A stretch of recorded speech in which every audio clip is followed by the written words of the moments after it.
The subway car smelled like wet metal and too many bodies pressed together in the heat. My scrubs were sticking to my back, heavy with the sweat of a 12-hour shift. I shifted my weight, trying to find balance as the train screeched around a bend, my eyes fixed on my reflection in the dark window opposite me. I looked exhausted. Not just tired, but emptied out, like a building that had been stripped of its copper wiring. Then my phone buzzed in my pocket. One single vibration. The message was from Brandon. Just 2 lines glowing on the screen. "Don't come to the gala tonight. You'll just embarrass me. Stay home." I stared at the words. I didn't blink or gasp. The text just hung there, suspended in the stale air, blurring not from tears, but from the sheer, clinical shock of it. Tonight was the gala celebrating his appointment as chief resident. It was the night we had been working toward for 7 years. The night I had paid for. And with 2 sentences, he had erased me from it. He wasn't just canceling plans. He was rewriting history. He was telling me that in his moment of triumph, I was a stain, a liability, something to be hidden away like a dirty secret. I looked back at my reflection, the tired nurse with the messy bun and the dark circles. He was right. I didn't look like a chief resident's wife. I looked like the person who had paid for the chief resident to exist. I put the phone back in my pocket.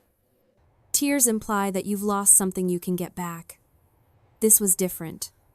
This was final. The train rattled on, carrying me deeper into the city, but I felt like I was standing still while the world rushed away from me. He thought he was dismissing a servant.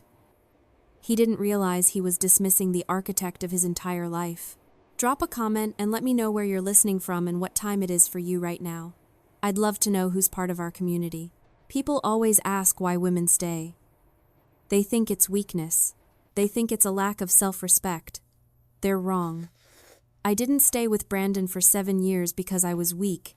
I stayed because of the sunk cost fallacy.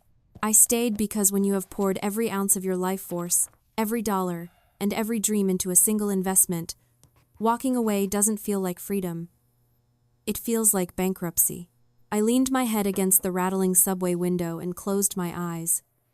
The memories didn't come back as feelings. They came back as receipts. I could still see the fluorescent lights of our first apartment. It was a studio with a radiator that hissed like a dying animal. I remembered the nights I ate instant ramen for dinner, sodium, and cheap noodles so we could afford his anatomy textbooks. He needed the newest editions. I needed him to pass. So I starved, and I told myself it was equity. $180,000. That was the number. That was the principal amount of debt I had paid off for him. I worked double shifts at the hospital, turning patients, cleaning bedpans, standing until my feet were numb, just to wire the money to his student loan provider. Every payment was a brick in the foundation of the life he promised we were building. "It's our future, Claire," he would say, taking the check from my hand. "We're a team, but a team shares the burden." I carried it. I remembered the night my grandmother died. It was 3 days before his medical board exams. He was spiraling, panic-stricken that he would fail. If I left to go to the funeral, he would have collapsed. So I stayed. I made him coffee. I quizzed him on neural pathways while my heart was breaking in silence 200 miles away. I missed saying goodbye to the woman who raised me so he could get a 98 percentile score. That wasn't love. That was a transaction. I had traded my grief for his success. I opened my eyes. The subway car was slowing down. For years, I had convinced myself that I was the partner, the co-pilot. But looking at that text message, "Stay home," I realized the truth. I wasn't a partner.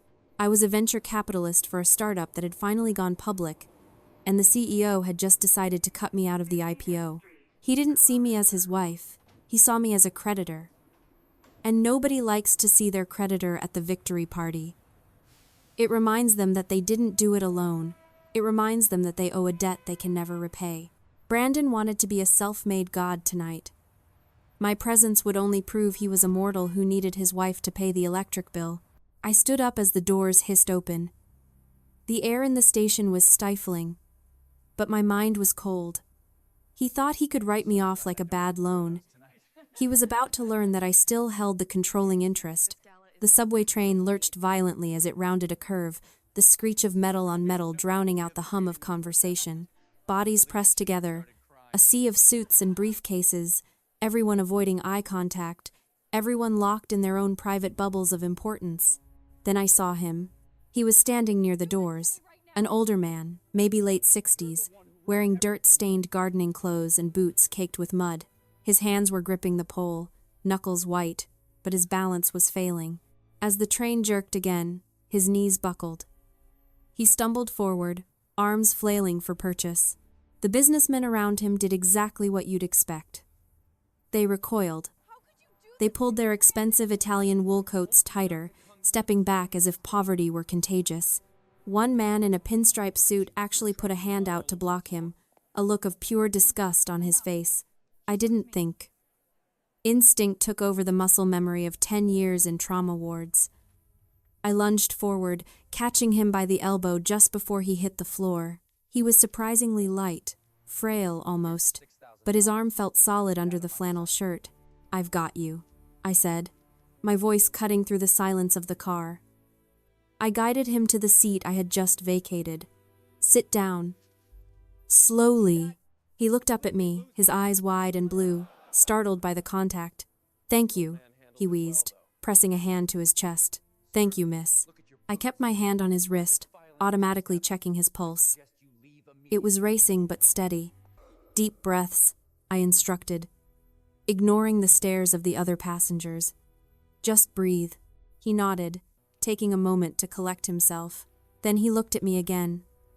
Really looked at me, taking in my wrinkled scrubs, the dark circles under my eyes, the way I was leaning against the pole as if it were the only thing holding me upright. "You look like you've had a longer day than I have," he said, his voice rough but kind. "You should be the one sitting." I gave a dry, humorless laugh. "I'm used to standing. Besides, I'm just killing time." "Killing time in scrubs?" he asked, raising an eyebrow. "Shouldn't you be saving lives? Or sleeping?" "I should be at a gala," I said, the words slipping out before I could stop them. "My husband is being named chief resident tonight. Big fancy dinner, champagne, speeches. And you're here?" "I wasn't invited," I said, looking away. "Apparently, I don't fit the dress code." The old man went quiet. He looked at the businessmen who had stepped away from him, then back at me. A strange expression crossed his face, not pity, but something sharper. Recognition. "I know that feeling," he said quietly.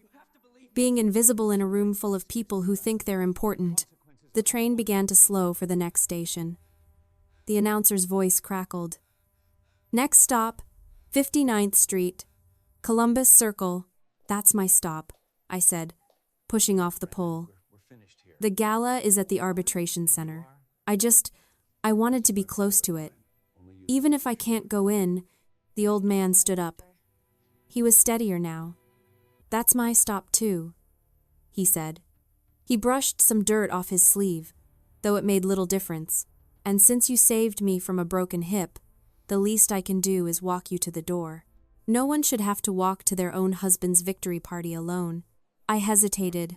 He looked like a gardener who had just finished a double shift in the mud. I looked like a nurse who had just survived a war zone. We were the two most out-of-place people in Manhattan. "Okay," I said. "Let's walk." The Manhattan Arbitration Center loomed above us, a monolith of glass and steel reflecting the city lights. Valets in crisp uniforms were opening doors for guests stepping out of limousines. I stood on the sidewalk in my scrubs, the old man in his muddy boots beside me. We looked like we had wandered onto a movie set by mistake. "You don't have to do this," I said, eyeing the doorman who was already watching us with suspicion. "I insist," he replied, his voice calm. "Besides, I think my ride is around here somewhere." We walked toward the entrance. My heart was hammering against my ribs.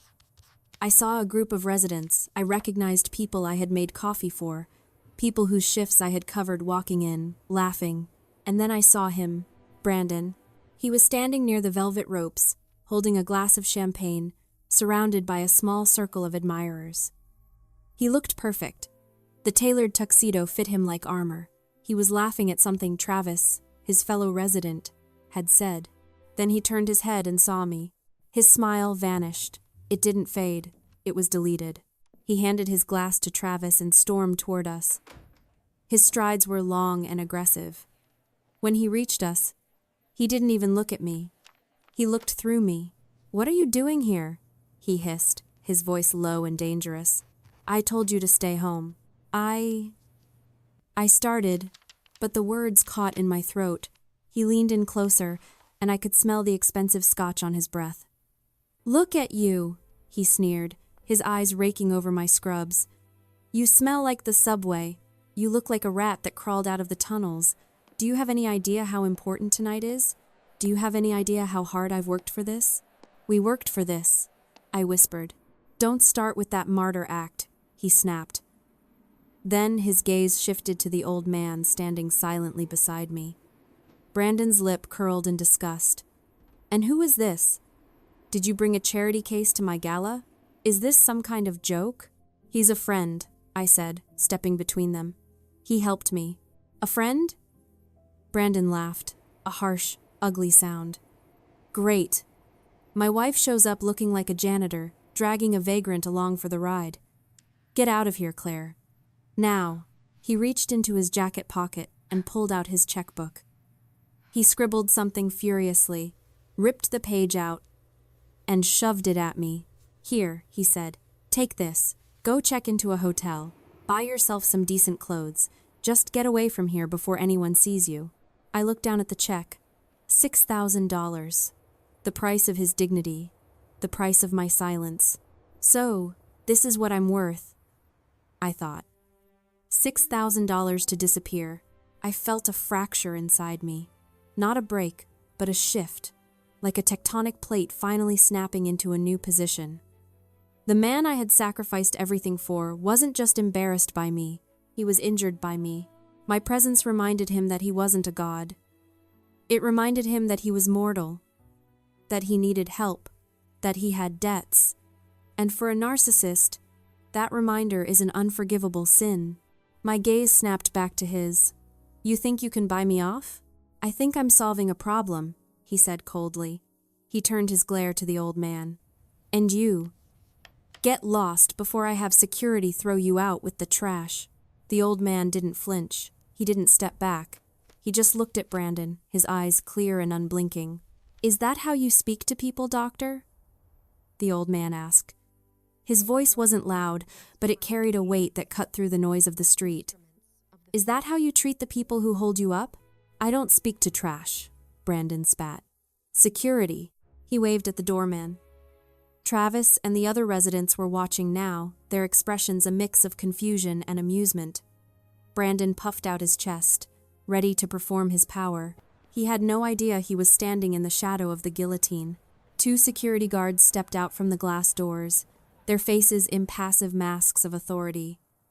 Brandon gestured wildly at the old man, his face flushed with the intoxication of power. "Remove him," Brandon commanded, pointing a manicured finger at the man's muddy boots. "And her. They're trespassing. They're harassing guests." One of the guards, a burly man named Eddie, whom I had seen every morning for 7 years on my way to the subway, hesitated. He looked at me, recognition flickering in his eyes. He looked at the old man. Then he looked at Brandon's tuxedo, sensing the volatility. "Sir, is there a problem?" Eddie asked, his voice cautious. "The problem," Brandon spat, "is that you're letting the help clutter up the entrance. Do your job, or I'll have your badge by morning. Do you know who I am?" "I am the new chief resident." He said the title like it was a royal decree. He looked around at the small crowd that had gathered Travis, the other residents, the valets, expecting applause, expecting validation. Instead, the air changed. The old man didn't move toward the street. He took a step toward Brandon, and in that single step, the frailty vanished. The stoop in his shoulders corrected itself.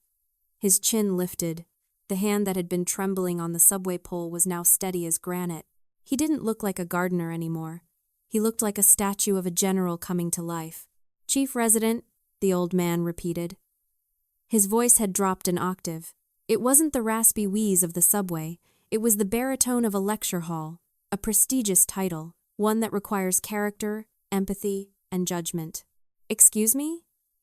Brandon blinked, caught off guard by the shift in tone. "Who do you think you—" "Quiet," the old man said. He didn't shout. He didn't have to. The word cracked like a whip. Brandon's mouth snapped shut. The old man reached into the pocket of his flannel shirt. He pulled out a handkerchief and slowly, methodically, wiped the mud from his hands. He looked at the dirt on the cloth, then looked up at Brandon with a gaze that could have cut glass.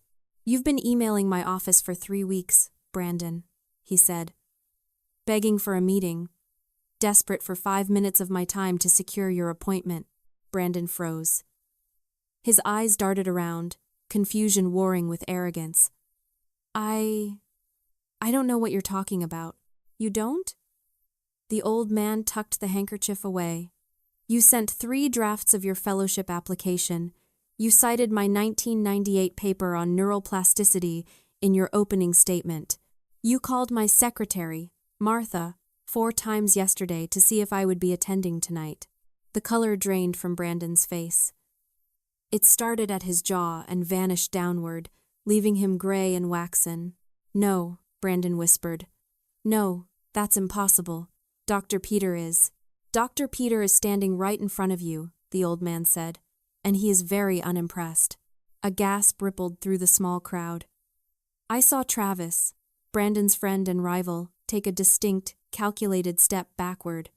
He physically distanced himself, leaving Brandon isolated on the sidewalk. Brandon looked like he was having a stroke. He looked at the gardening clothes, then at the face he must have seen on the hospital website 1,000 times but never deigned to notice in person. "But the clothes," Brandon stammered, his voice pitching up. You're gardening." "I was tending to the hospital's memorial garden," Dr. Peter said coldly. "Because unlike you, I believe in taking care of the roots, not just polishing the fruit." Dr. Peter turned his gaze to me. It softened instantly. "This woman," he said, gesturing to my scrubs, "saved me from a fall on the train because she has the instincts of a healer. She saw a human being in distress. You?" He looked back at Brandon. "You saw trash. You saw a stain on your evening." "Dr. Peter, please, I didn't know," Brandon pleaded, his hands coming up in a pathetic gesture of surrender. I thought, it's a misunderstanding. I'm under a lot of stress. Stress reveals character, doctor. "It doesn't alter it," Dr. Peter said. "I don't hire mechanics who only care about the machine looking shiny. I hire healers who care about the person inside." "And you?"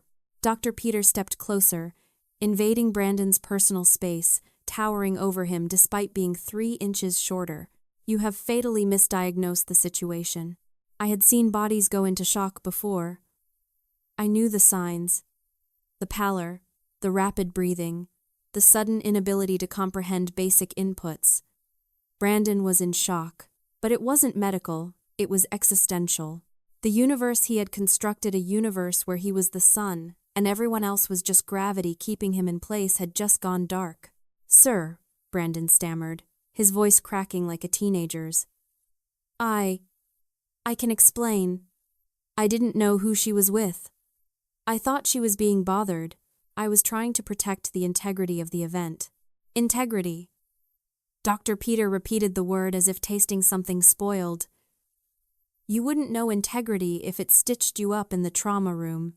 Dr. Peter turned his back on Brandon. It was the ultimate dismissal. He wasn't even worth the energy of a confrontation anymore.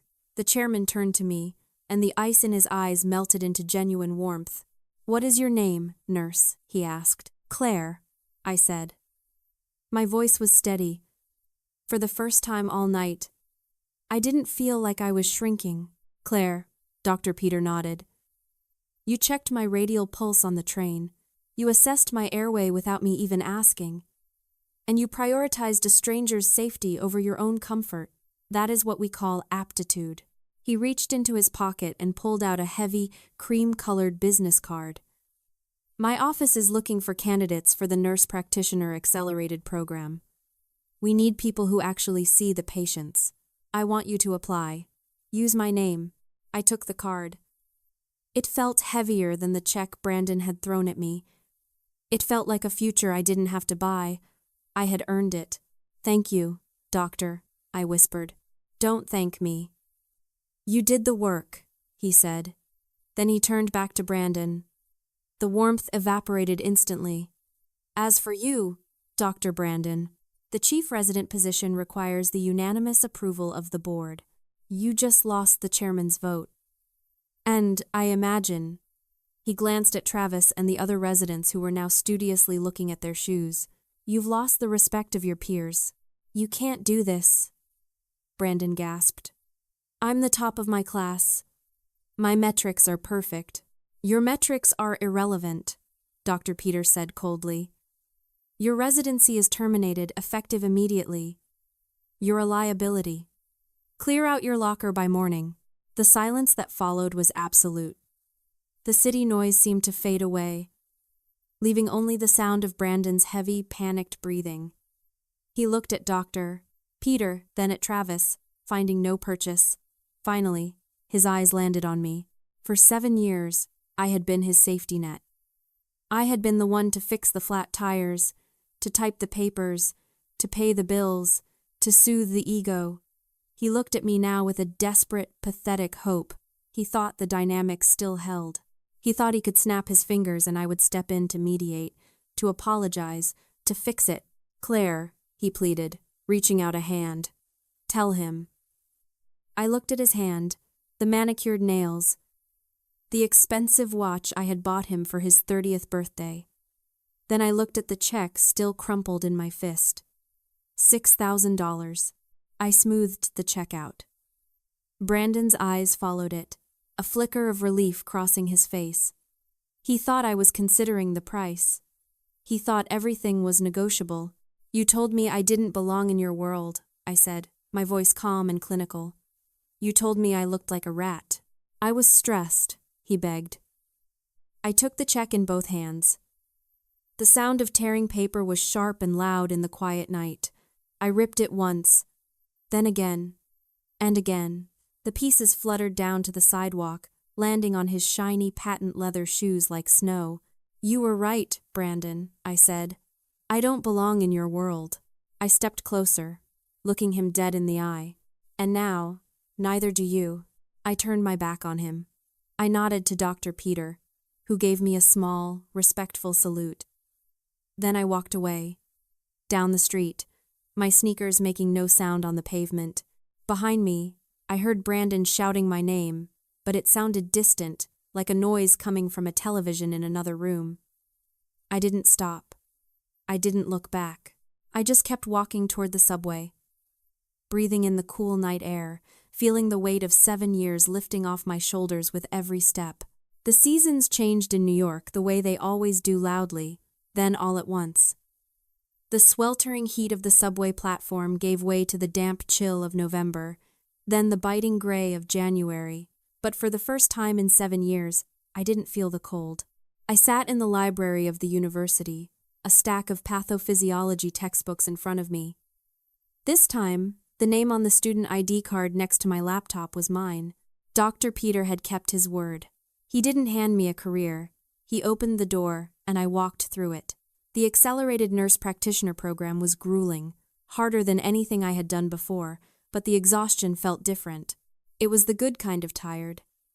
The kind that comes from building your own house, not cleaning someone else's. I heard through the grapevine medical circles are small that Brandon had moved upstate. Without the chief residency, without the recommendation of the board, the prestigious fellowships in the city had evaporated. He was working at a general practice clinic in Albany. He wasn't a star anymore. He was just a man with a medical degree and a bruised ego. I thought about him sometimes, not with anger, but with a strange kind of clinical detachment. I finally understood what had happened that night on the sidewalk. It wasn't just that he lost his job, it was that he lost his costume. Brandon suffered from the illusion of the empty wallet. He believed that his value was external, that it lived in the title chief resident. in the tuxedo, in the approval of men like Dr. Peter. He thought he was the sum of what he had. So when those things were stripped away, he ceased to exist. He collapsed because he was hollow. I had walked onto that sidewalk with nothing. No money, no status, wearing dirty scrubs. But I had survived because my value was internal. It was in my hands, in my instincts, in the ability to see a human being where others saw a nuisance.